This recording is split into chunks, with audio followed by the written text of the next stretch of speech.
All India મહેમાન જમાત federation દર વર્ષે અલગ અલગ શહેરોમાં ક્રિકેટ ટુર્નામેન્ટનું આયોજન કરે છે ત્યારે આ વર્ષે પણ રાજકોટ જિલ્લાના ઉપલેટામાં મહેમાન જમાત અને મુંબઈ મહેમાન જમાત દ્વારા ટાવર ગ્રાઉન્ડ ઉપર 3 દિવસીય નાઇટ ક્રિકેટ ટુર્નામેન્ટનું આયોજન કરવામાં આવ્યું હતું। આ ટુર્નામેન્ટમાં 24 જેટલી વિવિધ ટીમોએ ભાગ લીધો હતો, જેમાં કર્ણાટક, મહારાષ્ટ્ર, ઓરિસ્સા, છત્તીસગઢ તેમજ ગુજરાત સહિતના રાજ્યોમાંથી ક્રિકેટ ટીમો ઉપલેટા ખાતે રમવા આવી હતી। ત્યારે અંતિમ દિવસે 2 ટીમો ધોરાજી 11 અને સુરત 11 વચ્ચે ફાઇનલ મેચ રમાવાની હતી, જેમાં સુરત 11ની ટીમનો ભવ્ય વિજય થવા પામ્યો હતો। તો આ વિનર ટીમને ટ્રોફી અને શિલ્ડ આપી સન્માનિત કરી તેમનું મનોબળ વધારવામાં આવ્યું હતું। તો આ તકે સમસ્ત મહેમાન જમાત ઉપલેટા, ઓલ ઇન્ડિયા મહેમાન જમાત મુંબઈ તેમજ ઉપલેટા નગરપાલિકા પ્રમુખ, પૂર્વ પ્રમુખ સહિત વિવિધ સંસ્થાના હોદ્દેદારો અને આગેવાનો મોટી સંખ્યામાં ઉપસ્થિત રહ્યા હતા। ઓલ ઇન્ડિયા મહેમાન જમાત ફેડરેશન અને ઉપલેટા સમસ્ત ઉપલેટા મહેમાન જમાત તરફથી ઓલ ઇન્ડિયા મહેમાન જમાત ક્રિકેટ जो टूर्नामेंट आयोजन करने આવ્યો એમાં 24 टीमों भाग गिनिया। असां भी त्रेडी थी अची विया आहियूं। असांखे रेंज जो, खेन जो, रमन जो बधे बहुत सारो, एम्पायरिंग भी बहुत सारी हुई। ख़ास करे जो क्राउड जो असांखे बहुत प्यार मिलियो है, ये बदल आउं सॼे क्राउड जो थैंकफुल आहियां।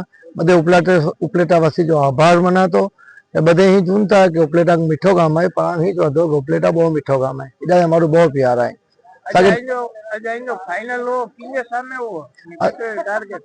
असांजो पहली बैटिंग हुई ने असांजी धोराजी जी टीम सां असांजो फाइनल हो। असां 154 के 55 रन मारी आसी। असां में 70 के 75 रन मारी।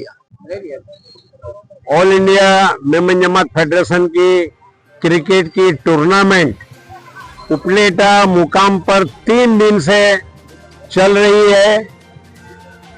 1 फरवरी से शाम से शुरू हुआ, 2 फरवरी अभी रात को 3 बजे फाइनल मैच अल्हम्दुलिल्लाह पूरा हुआ, जिसके अंदर एक बड़ी खूबी की बात यह है कि फाइनल के अंदर दोनों धोराजी टीम, यानी कि एक आबाई वतन बाप दादों का धोराजी और एक धोराजी से हिजरत करके सूरत में बसने वाले धोराजी जमात के प्लेयर्स, दोनों के दरमियान ये मैच हुई, जिसके अंदर सूरत की धोराजी जमात जो है वो शील्ड लेकर के गई और दूसरी जो धोराजी जमात है वो दूसरे नंबर पर आई।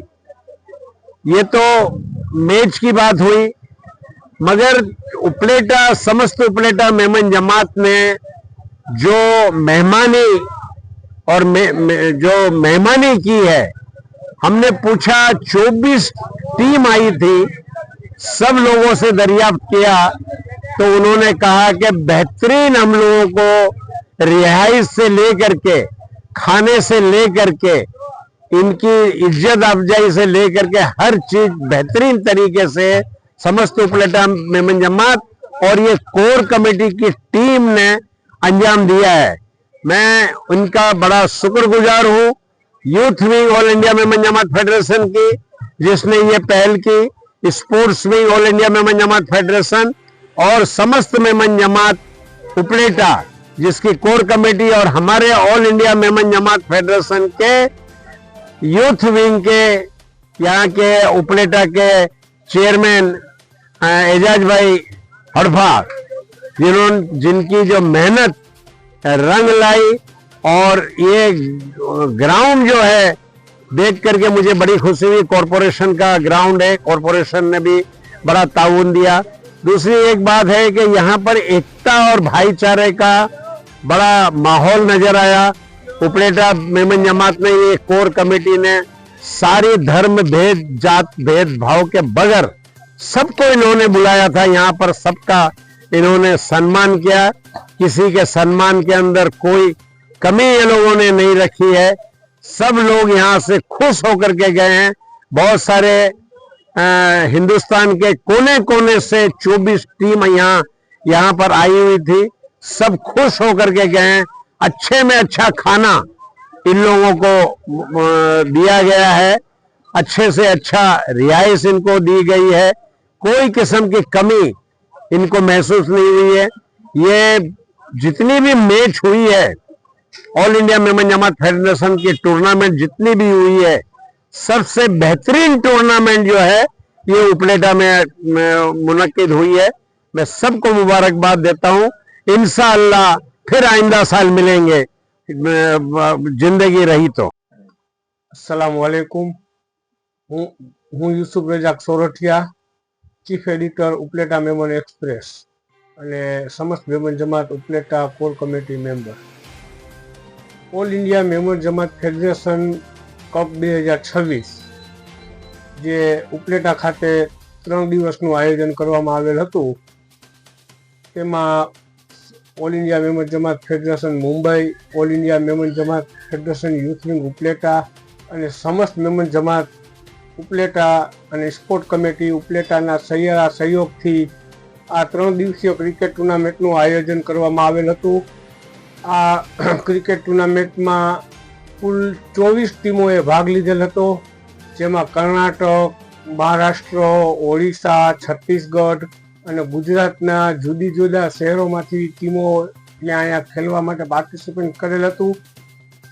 24 ટીમોને ટુર્નામેન્ટમાં 3 દિવસની અંદરમાં પહેલા બે દિવસ શુક્ર શનિવારે લીગ મેચ ક્વાર્ટર ફાઇનલ રમાણા અને છેલ્લે રવિવારે ક્વાર્ટર ફાઇનલ અને સેમીફાઇનલ ને ફાઇનલ રમાયેલ.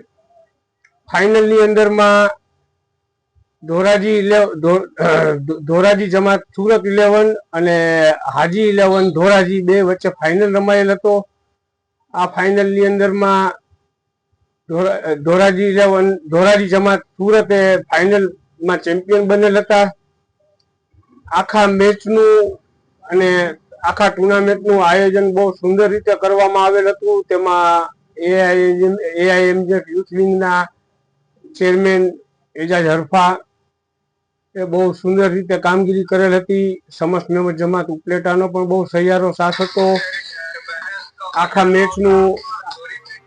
મેચ અને ક્રિકેટના ગ્રાઉન્ડનું સમસ્ત મેમન જમાત ઉપલેટા વતી તમામ જવાબદારી 4 સભ્યોની કોર કમિટીને આપવામાં આવેલ હતી.